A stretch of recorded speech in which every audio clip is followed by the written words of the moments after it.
सुज़लॉन के सीईओ के स्टेटमेंट आ रहे हैं यूरोप 2.0 सुज़लॉन को लेकर के। आपको याद होगा सुज़लॉन एनर्जी लिमिटेड ने एक लंबे टाइम के बाद अपने यूरोपियन ऑपरेशंस करने फिर से स्टार्ट करने वाली है। अब इस पर कंपनी के सीईओ का स्टेटमेंट है कि हम यूरोप के जो राइवल्स हैं उनको अंडरकट करना नहीं चाहते, हम बस यूरोप में अपना कम बैक करना चाहते हैं। और इसके लिए कंपनी ने जनवरी 2026 में पोलो सॉर्स को यूरोप का प्रेसिडेंट बनाया अपने सुज़लॉन कमबैक के लिए। ये स्टेटमेंट दिया कंपनी के CEO and executive chairman Girish Tanti ने। और कंपनी एक्चुअली यूरोप के अंदर करना क्या चाहती है, प्रीमियम पोजीशनिंग बनाना चाहती है for carbon intensity and supply chain पर वापस से रिलायबिलिटी बढ़ाने के लिए। साथ में कंपनी अपना फ्लैगशिप प्रोडक्ट को भी और ज्यादा एनहांस करना चाहती है फ्रॉम 3 मेगावाट टर्बाइन से, ठीक है। और वर्ल्ड का लोएस्ट CO2 इंटेंसिटी भी कंपनी बनाना चाहती है from Europe in European environmental standards. तो ये अपडेट कंपनी ने कल के दिन दी, कंपनी के सीईओ की तरफ से स्टेटमेंट्स भी देखने को मिले। इसके साथ में कल कंपनी ने एक और अपडेट दी अपने Q4 की डेट को लेकर के। फाइनली सुज़लॉन एनर्जी लिमिटेड ने 25 ऑफ मई अपने Q4 की डेट्स अनाउंस कर दी हैं। सो इस वीडियो में हम लोग डिस्कस करेंगे क्या पॉसिबिलिटीज है कंपनी के Q4 के रिजल्ट्स में, और इसके साथ में अभी मैं वॉल्यूम्स और डिलीवरीज भी आपको यहां पर दिखाता हूं, लेकिन पहले आपने इसके चार्ट पर आओ। अभी का जो चार्ट है, अगर आप लॉन्ग टर्म पर्सपेक्टिव से सुज़लॉन का चार्ट देखोगे, यहां पर बेस्ट पार्ट ये है कि 200 EMA के ऊपर स्टॉक ने अपनी पोजीशन बना रखी है। और पिछले 2 सेशन के अगर आप कैंडल्स देखोगे तो यस, ये दोनों ही कैंडल्स काफी अच्छी नजर आ रही है नीचे की टेल के पर्सपेक्टिव से। कल के सेशन में आपको एक बुलिश एंगल्फिंग कैंडल मिलती है, जिस तरह से मार्केट पोजीशनिंग बनाता गया उस तरह से सुज़लॉन ने भी कल के दिन अपनी पोजीशन को कन्वर्ट किया। आज सुज़लॉन वापस से जा रहा था 53.30 के अपने 7 EMA की तरफ, लेकिन वहां रिजेक्शन खाता देखने को मिला है। अगर आप पिछले 8-10 सेशन देखोगे, 1 2 3 4 5 6 7 एंड 8, पिछले 8 सेशन में स्टॉक ने 7 EMA पर रिजेक्शन दिया हुआ है, यानी हमारे पास कोई सस्टेनेबल कैंडल नहीं आ रही है। और अगर मैं थोड़ा सा लॉन्गर टाइम फ्रेम पे देख रहा हूं तो अभी भी हम एक अच्छी पोजीशन के अंदर है सुज़लॉन में, क्योंकि जिसका ओवरऑल कंसोलिडेशन जोन है वो 51 से लेकर के लगभग 53.60 के बीच में बनता है। 53.60 फ्रॉम 51, ये पूरे एरिया के अंदर अभी भी सुज़लॉन एनर्जी लिमिटेड काम कर रहा है, जिसका टोटल रिजेक्शन लगभग 54 के आसपास देखने को मिल जाता है।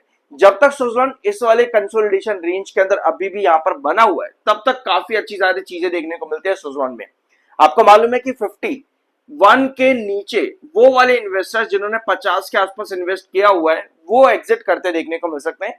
ये चीज हम लोगों ने पिछले वीडियोस में डिस्कस भी करी थी। तो अभी तक 51 के नीचे की कोई भी गिरावट नहीं आई, जिसकी वजह से हम अभी भी 51 से लेकर के 53.60 के बीच के एरिया के अंदर कंसोलिडेट कर रहे हैं एज इट इज, जिस तरह से दिसंबर और जनवरी 2025 एंड 26 रिस्पेक्टिवली स्टॉक देखने को मिला है। तो ये साइडवेज कंसोलिडेशन इसलिए भी जरूरी है क्योंकि सुज़लॉन ने रिसेंटली एक ब्रेकआउट दिया, और ब्रेकआउट जब भी परपेंडिकुलर ब्रेकआउट बनता है, आपको मालूम है कि स्टॉक एक साइडवेज पैटर्न की तरफ जाता है लॉन्ग टर्म चार्ट पर्सपेक्टिव से। ऑलराइट, अब आते हैं कंपनी के Q4 में क्या पॉसिबिलिटीज है उसको समझ लेते हैं। टेक्निकली 47.9 पर MFI है, 55.1 पर RSI है। और जो मैं आपको वॉल्यूम्स एंड डिलीवरीज बता रहा था, यहाँ पे इन चीजों को नोट करने की बात है, क्योंकि वॉल्यूम स्टॉक में लगातार ड्रॉप हो रहे हैं, लेकिन ये कंसर्न नहीं होता कभी भी कि वॉल्यूम ड्रॉप हो रहे हैं। सबसे इंपॉर्टेंट चीज होती है कि आपके पास डिलीवरीज कितनी आ रही हैं। सो लास्ट सेशन के अकॉर्डिंग हमारे पास डिलीवरीज थी 23%, जो कि वीकली और मंथली बेसिस पर काफी कम है। यानी कि अभी सुज़लॉन में इन्वेस्टर एक्टिविटी काफी हद तक रुकी हुई है, सिर्फ और सिर्फ ट्रेडर ही बीच में अपना जो है स्पेकुलेशन कर रहे हैं। इन्वेस्टर यहाँ पर काफी कम है, क्योंकि डिलीवरी वीकली और मंथली बेसिस पर काफी लो हो चुकी है। अगर कम वॉल्यूम पर डिलीवरी ज्यादा होती तब भी एक पॉजिटिव मोमेंटम कैरी कर जाता, बट अभी ऐसा नहीं है। सो अब आते हैं, समझते हैं कंपनी क्या रिजल्ट दे सकती है, क्योंकि ये फाइनेंशियल ईयर 26 का रिजल्ट भी होगा। तो पहले हम फाइनेंशियल ईयर 26 को ही समझ लेते हैं कि कंपनी क्या कर रही है ऑलरेडी एज पर Q3 के रिजल्ट्स। ऑलराइट, कंपनी ने दिया 67% का ग्रोथ फाइनेंशियल ईयर 25 में, जो कि मार्च 2024 से 67% का ग्रोथ है रेवेन्यूज के अंदर। अब कंपनी ऑलरेडी 15,000 करोड़ के रेवेन्यू पर खड़ी हो रही है, यानी कि आराम से कंपनी का जो ग्रोथ निकल करके आ रहा है वो 50% के ऊपर का अभी के अकॉर्डिंग बनता है, ठीक है। यानी कंपनी ऑलरेडी 50% के ऊपर का ग्रोथ दे रही है। 50% के ऊपर का ग्रोथ कंपनी ऑलरेडी दे रही है, जो कि बहुत बढ़िया बात है। सो अभी के पर्सपेक्टिव पे क्वार्टर 3 के अकॉर्डिंग कंपनी ऑलरेडी अच्छा ग्रोथ दे रही है। आई बिलीव कि कंपनी यहां पर एक अच्छा ग्रोथ क्वार्टर 4 के फाइनल के अंदर भी प्रोवाइड करे, जिसकी वजह से फाइनेंशियल 26 में कंपनी 67% के ऊपर का ग्रोथ ले आए। तो यहां पर चांसेस हाई हैं कि कंपनी अपने फाइनेंशियल 25 को कंटिन्यू करे मार्च 26 के अंदर। ऑलराइट, अब जब प्रॉफिट की बात करेंगे यहां पर, तो प्रॉफिट में आप लोगों को क्या नजर आएगा कि कंपनी ने मार्च 26 के अकॉर्डिंग ऑलरेडी, बल्कि ये मार्च 26 नहीं, सॉरी, दिसंबर 26 के अकॉर्डिंग ऑलरेडी 3230 का प्रॉफिट दे रखा है। 3230 का प्रॉफिट ऑलरेडी आ रहा है। तो ये कितना ग्रोथ हो गया? ये ग्रोथ तो आपका हो जाएगा अराउंड 60% के आसपास, लगभग 60% का ग्रोथ है। लेकिन कंपनी का मार्च 25 का जो प्रॉफिट ग्रोथ था वो 188% पर था, क्योंकि वहां पर कंपनी 600 करोड़ से लगभग 2000 करोड़ के रिवेन्यू प्रॉफिट्स पर आई। ठीक है, तो यहां कंपनी के लिए थोड़ा सा मुश्किल है कि अपना ग्रोथ परसेंटेज बड़ा कर देना। 188% का ग्रोथ लाना मुश्किल है, बल्कि नामुमकिन ही है, क्योंकि फाइनेंशियल 26 के क्वार्टर 3 के अकॉर्डिंग ऑलरेडी 3230 का ही प्रॉफिट है, जो कि अभी 60% का लगभग ग्रोथ आपको दिखाता है। यानी कि यहां से अचानक से एक बड़ा ग्रोथ लेकर के आ जाना, यानी कि लगभग 6000 का प्रॉफिट कंपनी को बनाना पड़ेगा, जो कि एक अकेले क्वार्टर से नामुमकिन वाली बात लगती है। ठीक है, तो प्रॉफिट ग्रोथ परसेंटेज कंपनी का डेफिनेटली डिक्लाइन रहेगा फाइनेंशियल 26 में। अब आते हैं कंपनी के क्वार्टर 4 के रिजल्ट्स पर कि भैया क्या कंपनी करती है मार्च में। तो आपको मालूम है कि हम लोग कैसे करते हैं प्री एनालिसिस, कंपनी के पास को देखते हुए कि पहले कंपनी क्या कर रही थी और अभी इस समय कंपनी का ऑपरेशन क्या है। कंपनी के क्वार्टर 4 में सिर्फ और सिर्फ रिवेन्यू या प्रॉफिट जान लेने से काफी नहीं काम चलेगा। जरूरत यह है कि कंपनी ये भी बताए कि भैया मेरा एग्जीक्यूशन कितना बड़ा है।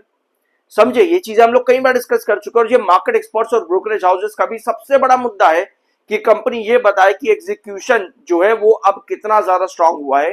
लैंड एक्विजिशंस के बारे में भी कंपनी यहां पर बताए। तो इस बार क्वार्टर 4 में इन सब मुद्दों पर नजर रहेगी। ठीक है, तो मार्च 23-22 के अकॉर्डिंग दिसंबर बहुत बढ़िया नजर आ रहा है मार्च, और 2024 यहां पर भी आपको मार्च काफी बढ़िया दिखेगा। 2025 मार्च भी आपको बहुत बढ़िया नजर आ रहा है, और 2025 दिसंबर में कंपनी खड़ी है 4236 करोड़ के रेवेन्यूज के ऊपर। यानी भाई मेरे को कितना ग्रोथ चाहिए पता है? मुझे चाहिए एनुअल बेसिस पर 42% का ग्रोथ। अगर भैया मुझको यहां पर 42% का ग्रोथ लेकर के आना है, 3790 का 42% कितना होगा? ये हो जाएगा आपका अराउंड 700 और 700 1400। ठीक है, लगभग 1400 आप इसको कैलकुलेट कर सकते हो यहाँ पे, मतलब कि 5200 करोड़ का रिवेन्यू, इतना मुझको चाहिए।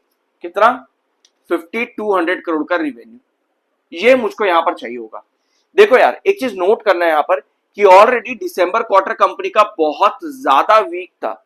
अगर आप ग्रोथ पर्सपेक्टिव से देखोगे, मैं आपको पहले बता रहा हूं, सिर्फ रिवेन्यूज नहीं देखते कि कंपनी ने पिछले साल के कंपैरिजन में और क्वार्टर ऑन क्वार्टर बेसिस पर क्या रिवेन्यू दिया, एनुअल बेसिस पर दिसंबर टू दिसंबर कंपनी क्या ग्रोथ दे रही है, और वो ग्रोथ क्या पिछले क्वार्टर के कंपैरिजन पर ज्यादा आ रहा है या कम आ रहा है, ये होते हैं रिजल्ट एक्चुअली।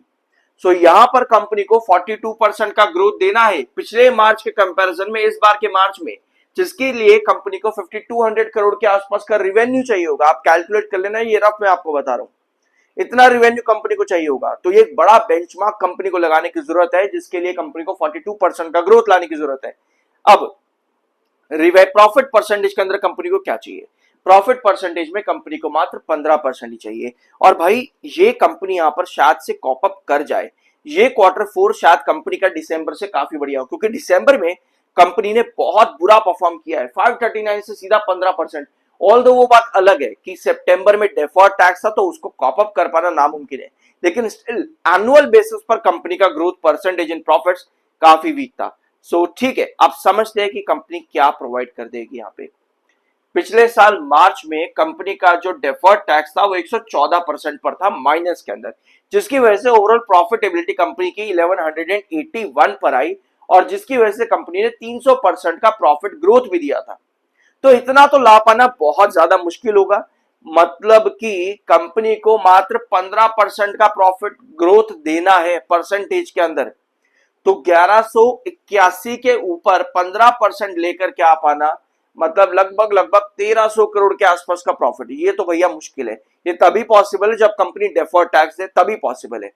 यानी अगर मैं कंपनी के ऑपरेशनल प्रॉफिट देखूं तो मेरे पास पिछले साल मार्च में 551 करोड़ का ऑपरेशनल प्रॉफिट था, 551 करोड़ का। तो भैया 551 का 15% कितना हो जाएगा, अराउंड ये होगा 55 एंड 27, कितना हो जाएगा 77 करोड़ के आसपास। ठीक है, मतलब मेरे को चाहिए लगभग 800 एंड सॉरी 600 एंड कितना हो जाएगा 627 करोड़ के आसपास। 627 करोड़ का मुझको प्रॉफिट चाहिए। यहां पर देखना 627 करोड़ का प्रॉफिट। अगर कंपनी इतना प्रॉफिट लेकर के आती है, ग्रोथ अगर डेफर्ड टैक्स के अकॉर्डिंग देखे तो बहुत लो रहेगा, लगभग कंपनी 200% गिरेगी वहां पर ग्रोथ परसेंटेज के अंदर। बट अगर हम डेफर्ड टैक्स को यहां पर कैलकुलेट नहीं कर रहे हैं, सो उसके अकॉर्डिंग कंपनी बड़े आराम से सरपास करेगी दिसंबर के ग्रोथ परसेंटेज को। यानी कि एनुअल बेसिस पर कंपनी का रिजल्ट वहां बहुत बढ़िया हो जाएगा अगर मार्केट एक्सपर्ट्स और ब्रोकरेज हाउसेस ने इस डेफर्ड टैक्स को एक्सक्लूड किया इस वाले मार्च क्वार्टर में in comparison with previous year March quarter. So इस बार रिजल्ट से पॉसिबिलिटी है कि कंपनी ने जो दिसंबर में बहुत वीक क्वार्टर दिया है उसको कंपनी सरपास करे मार्च में। इसके अलावा कंपनी से एक्सपेक्टेशन यही रहेगी कि इस बार कंपनी जो है अपने लैंड एक्विजिशन और साथ में प्रोजेक्ट एग्जीक्यूशन पर अच्छा स्टेटमेंट प्रोवाइड करे। सो ये था आज का इनका वीडियो, होप कुछ नया जानने को मिला होगा। सब्सक्राइब जरूर करना। I am an ISM 7 certified. मिलता अगले वीडियो में।